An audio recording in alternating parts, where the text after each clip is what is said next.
So welcome back. So what we have seen is that our brain fills in missing information, and instead of taking the example of a partial word that's completed to the full word, let's now look at a partial image or a noisy image, and the task would be to find the purified image, the prototype, in this case, the prototype of a character. So you can imagine that we have a machine, and inside the machine we have different prototypes, a prototype for A, B, C, D, and we come with a noisy image, and what comes out of the machine is the prototype that matches best. In that sense, it's the closest prototype. So let's work on this a little bit.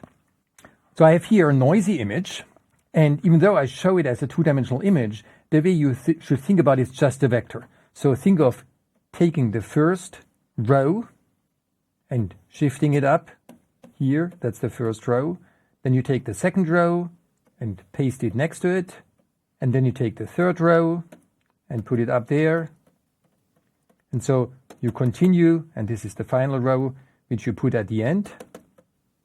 Now, each thing here is a sequence of, say, 0 for blank and 1 for a pixel that is black.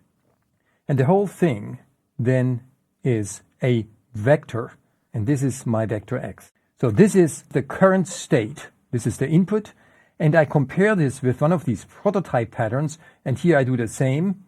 I have here my different lines that I just put next to each other, and so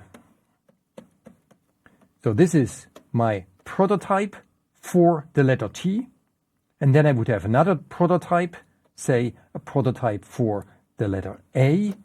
I do the same thing. This is again a vector, a prototype for the vector A. And now I can visualize these vectors which sit in a high-dimensional space. So if this is 32 times 32 pixels, that would make 1024 dimensions. I cannot visualize 1024 dimensions, but I can just draw a point x. So this point x here is now just a point in this high-dimensional space. I have my prototype. This is the prototype for T. And then maybe I also have another point in the high-dimensional space, which is the prototype for A. And now, in order to find the closest prototype, I would look at the similarity, or more precisely at the distance between my input x and the prototype P. And I would also look at the distance between the input x and some other prototypes, for example, the prototype of A. And then let us compare this distance, x minus p for the letter T, the prototype for the letter T, with the distance between x and the prototype for the letter A. And if this distance is smaller than this distance, then I would classify x as belonging to the prototype P for the letter T. Okay?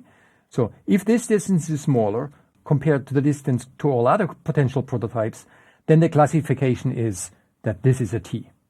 So x, the image at the input, is mapped to the closest prototype. So classification by closest prototype means I measure distances, and then I have to rank and find the one with the smallest distance.